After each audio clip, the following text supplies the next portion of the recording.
Hi friends, welcome to Simis Nadan kitchen. ഇന്ന് നമ്മൾ ഉണ്ടാക്കാൻ പോകുന്നത് ഒരു തനി നാടൻ രീതിയിലുള്ള ഒരു ചിക്കൻ കറി ആട്ടോ. ഇത് വറുത്തരച്ചിട്ടാണ് ഉണ്ടാക്കുന്നത്. അപ്പോൾ ഇത് എങ്ങനെയാണ് ഉണ്ടാക്കുന്നത് നോക്കാം. 1 കിലോ ചിക്കൻ വെച്ചിട്ടാണ് ഈ ചിക്കൻ കറി ഉണ്ടാക്കുന്നത് കേട്ടോ. അപ്പോൾ അത് ചിക്കൻ മുറിക്കുമ്പോൾ വലുതായിട്ടോ ചെറുതായിട്ടോ അതൊക്കെ ഓരോരുത്തരുടെ ഇഷ്ടം അനുസരിച്ചിട്ട് മുറിക്കാം കേട്ടോ. ഇനി നമുക്ക് കറി ഉണ്ടാക്കാം. അപ്പോൾ അതിനായിട്ടൊരു ചീനച്ചട്ടി ചൂടാക്കാൻ വെക്കുക. അതിലേക്ക് 1/2 ടേബിൾ സ്പൂൺ വെളിച്ചെണ്ണ. അതിന് ശേഷം ഒരു 2 ഉണ്ട വെളുത്തുള്ളി കേട്ടോ. അപ്പോൾ അത് ചെറിയ വെളുത്തുള്ളിയാണ്, അതാണ് 2 എടുത്തിരിക്കുന്നത് കേട്ടോ. ഇതിലേക്കിടാം 1/4 കപ്പ് മല്ലി, ഇത് മുഴുവൻ മല്ലിയാണ്.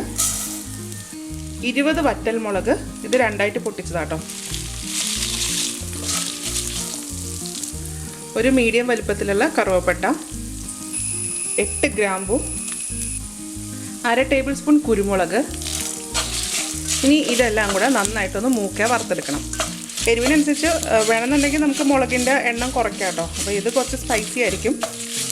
ഇതിനകത്ത് നിങ്ങൾ ശ്രദ്ധിച്ചോന്നറിയില്ല, ഞാൻ ഇതിനകത്ത് ഏലക്ക ചേർത്തിട്ടില്ല കേട്ടോ. ഏലക്കയുടെ ടേസ്റ്റ് എനിക്ക് ഇഷ്ടമില്ലാത്തതുകൊണ്ടാണ് ചേർക്കാത്തത്. നമുക്ക് ഇഷ്ടമാണെന്നുണ്ടെങ്കിൽ ഇതിൻ്റെ അകത്തൊരു 4 ഏലക്കയും കൂടി ഇടാം. ഇതാ അപ്പോൾ നമ്മുടെ മല്ലി മുളകൊക്കെ മൂത്തിട്ടുണ്ട്. ഇതാ ഇതുപോലെയാണ് ഇരിക്കുന്നത് കേട്ടോ. മല്ലിയുടെയൊക്കെ കളർ മാറിയിട്ടുണ്ട്. സ്റ്റൗ ഓഫ് ചെയ്യാം. ഇതിലേക്ക് 1 ടേബിൾ സ്പൂൺ പെരിഞ്ജീരകം ചേർക്കാം. അപ്പോൾ ഞാൻ എപ്പോഴും ചെയ്യുന്ന പോലെ തന്നെ ലാസ്റ്റാണ് പെരിഞ്ജീരകം ഇട്ടേക്കുന്നത്. സ്റ്റൗ ഓഫ് ചെയ്തതിന് ശേഷം മാത്രമേ ഇതിൻ്റെ അകത്ത് പെരിഞ്ജീരകം ചേർക്കാൻ പാടുള്ളൂ കേട്ടോ. ആദ്യമേ ചേർത്ത് കഴിഞ്ഞാൽ പെരിഞ്ജീരകം പെട്ടെന്ന് തന്നെ അങ്ങ് കരിഞ്ഞു പോകും. അപ്പോൾ ഈ ഓഫ് ചെയ്ത് കഴിഞ്ഞിട്ടുള്ള ചൂടുണ്ടല്ലോ, അത് മതി ഇതിന്. ഇനി ഇത് ആറിക്കഴിഞ്ഞതിന് ശേഷം നല്ല വെണ്ണ പോലെ അരച്ചെടുക്കണം. ഇനി ഒരു പാത്രം ചൂടാക്കിയതിന് ശേഷം അതിലേക്ക് കുറച്ച് വെളിച്ചെണ്ണ ഒഴിക്കാം. അപ്പോൾ ഇങ്ങനത്തെ കറി ഉണ്ടാക്കാൻ വെളിച്ചെണ്ണ തന്നെയാണ് കേട്ടോ ടേസ്റ്റ്. അപ്പോൾ ഞാനിതിലേക്കൊരു 4 ടേബിൾ സ്പൂൺ വെളിച്ചെണ്ണയാണ് ചേർത്തേക്കുന്നത്. ഇതിലേക്ക് വലിയ കഷ്ണം ഇഞ്ചി ചതച്ചത്,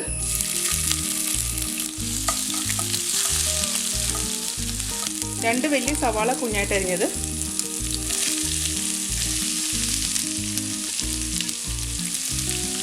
ഇതിന് ശരിക്കും ചെറിയുള്ളിയാണ് കേട്ടോ എടുക്കൽ. അപ്പോൾ ചെറിയുള്ളിയാണ് എടുക്കുന്നതെന്നുണ്ടെങ്കിൽ ഒരു 1/2 കിലോയൊക്കെ വേണ്ടി വരും. അപ്പോൾ അത് തൊലിയെല്ലാം കളഞ്ഞിട്ട് 2ആയിട്ട് മുറിച്ചിട്ട് ആക്കിയാൽ മതി കേട്ടോ. ഇതിലേക്ക് കുറച്ച് ഉപ്പിട്ട് കൊടുക്കാം. ഇപ്പോൾ ഈ സവാള നന്നായിട്ട് മൂത്തിട്ടുണ്ട് കേട്ടോ. ഇതപ്പോൾ ഒരു ബ്രൗൺ നിറമായി ഇതാ ഇതുപോലെ. ഇതിലേക്ക് 4 പച്ചമുളക് ഇട്ട് കൊടുക്കാം. ഇച്ചിരി കറിവേപ്പില. ഞാൻ അത് വീണ്ടും ഒന്ന് വഴറ്റണം. എൻ്റെ മമ്മി അമ്മച്ചിയൊക്കെ ഈ രീതിയിലായിരുന്നു കേട്ടോ പണ്ട് ചിക്കൻ കറി ഉണ്ടാക്കിക്കൊണ്ടിരുന്നത്.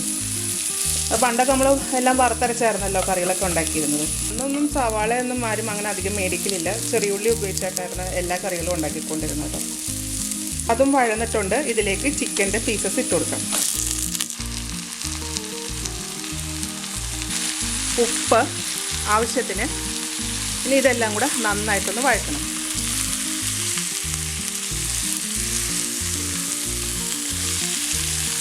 ചിക്കൻ ഇതിനകത്ത് ഇങ്ങനെ കിടന്നിട്ടൊന്ന് ഫ്രൈ ആയിട്ട് ഉണ്ടാക്കുകയാണെന്നുണ്ടെങ്കിൽ നല്ലൊരു ടേസ്റ്റ് ആട്ടോ കറിക്ക്. ചിക്കൻ എണ്ണയിൽ കിടന്നിട്ട് നന്നായിട്ട് വഴന്നിട്ടുണ്ട് കേട്ടോ. അതിൽ നിന്ന് ഇങ്ങനെ ചെറുതായിട്ട് വെള്ളമൊക്കെ ഇറങ്ങി തുടങ്ങി. ഇതിലേക്ക് അരച്ചു വെച്ചിരിക്കുന്ന അരപ്പ് ചേർക്കാം.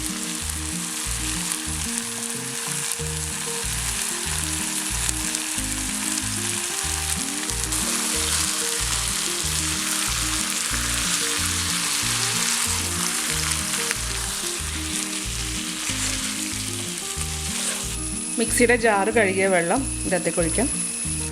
1/2 ടീസ്പൂൺ മഞ്ഞൾപ്പൊടി. അതിനുശേഷം ഇതെല്ലാം കൂടെ നന്നായിട്ട് യോജിപ്പിക്കാം.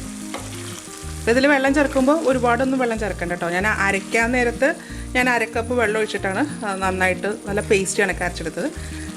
വീണ്ടും ഒരു 1/2 കപ്പ് വെള്ളം ഒഴിച്ചിട്ട് ബൗളൊന്ന് കഴുകി ഒഴിച്ചു. അപ്പോൾ മൊത്തം 1 കപ്പ് വെള്ളം ഇതിൻ്റെ അകത്ത് ചേർത്തിട്ടുള്ളൂ കേട്ടോ. ഈ ചിക്കൻ്റെ അകത്തൊന്നും വെള്ളം ഇറങ്ങി വരും. ഇത് നന്നായിട്ട് തിളച്ചിട്ടുണ്ട് കേട്ടോ. ഇനി സ്റ്റൗവിൻ്റെ ഫ്ലെയിം നന്നായി കുറയ്ക്കാം. അതിനുശേഷം ഇത് അടച്ചു വെക്കാം. ചെറിയ തീയിൽ കിടന്ന് വേണം ചിക്കൻ വേകാനായിട്ട് കേട്ടോ. അപ്പോൾ ഇടയ്ക്കിടയ്ക്ക് നമ്മളിത് തുറന്നിട്ട് ഇളക്കി കൊടുക്കണം. അതല്ലാന്നുണ്ടെങ്കിൽ ചിക്കൻ അടിയിലേക്ക് പിടിക്കും കേട്ടോ. അപ്പോൾ ഇതാ ചിക്കൻ കറി റെഡി ആയിട്ടുണ്ട് കേട്ടോ. അപ്പോൾ നമ്മൾ ഇതിലിപ്പോൾ എണ്ണയൊക്കെ നന്നായിട്ട് ഇങ്ങനെ തെളിഞ്ഞ് വന്നിട്ടുണ്ട്. അപ്പോൾ നന്നായിട്ട് കുറുകി കേട്ടോ. ഇനി ഇതിലേക്ക് ഞാൻ 1 ടീസ്പൂൺ ഗരം മസാല കൂടെ ചേർക്കുന്നുണ്ട്.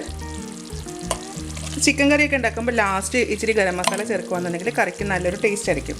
അതിനുശേഷം ഇതിൽ നിന്ന് നന്നായിട്ടൊന്ന് യോജിപ്പിച്ച് കൊടുക്കാം. ഇനി സ്റ്റൗ ഓഫ് ചെയ്യാം. ഇനി ഇതിലേക്ക് ഒന്ന് വറുത്തിടണം. അതിനായിട്ട് ഒരു പാത്രം ചൂടാക്കിയതിന് ശേഷം ഇതിലേക്ക് 1 ടേബിൾ സ്പൂൺ വെളിച്ചെണ്ണ ഒഴിക്കാം. 1/2 ടീസ്പൂൺ കടുക്, 2 ചെറിയ ഉള്ളി വട്ടത്തിലരിഞ്ഞത്,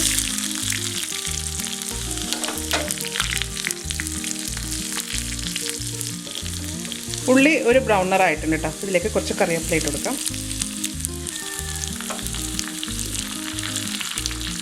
ഇനി ഇത് ചിക്കൻ കറിയിലേക്ക് ഒഴിക്കാം.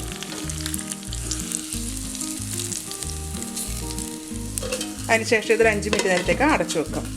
5 മിനിറ്റ് ആയിട്ടുണ്ട്. ഇതെല്ലാം കൂടെ ഒന്ന് യോജിപ്പിച്ച് കൊടുക്കാം. ഇതൊരു പ്ലേറ്റിലേക്ക് മാറ്റാം.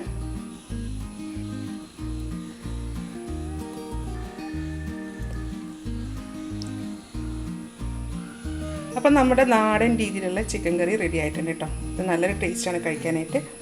അപ്പോൾ ഇതുപോലെ ഒന്ന് എല്ലാവരും ഒന്ന് ഉണ്ടാക്കി നോക്കൂട്ടോ. ഉണ്ടാക്കി നോക്കിയിട്ട് ഇതിൻ്റെ അഭിപ്രായം എൻ്റെ കമൻറ്റ് ബോക്സിൽ. എൻ്റെ ചാനൽ ആദ്യമായിട്ടാണ് കാണുന്നതെങ്കിൽ സബ്സ്ക്രൈബ് ചെയ്യുക. വീഡിയോ ഇഷ്ടമായെന്നുണ്ടെങ്കിൽ ലൈക്ക് ചെയ്യുക, ഷെയർ ചെയ്യുക. അപ്പം പിന്നെ അടുത്ത ദിവസം അടുത്ത റെസിപ്പി ആയിട്ട് കാണാം. താങ്ക്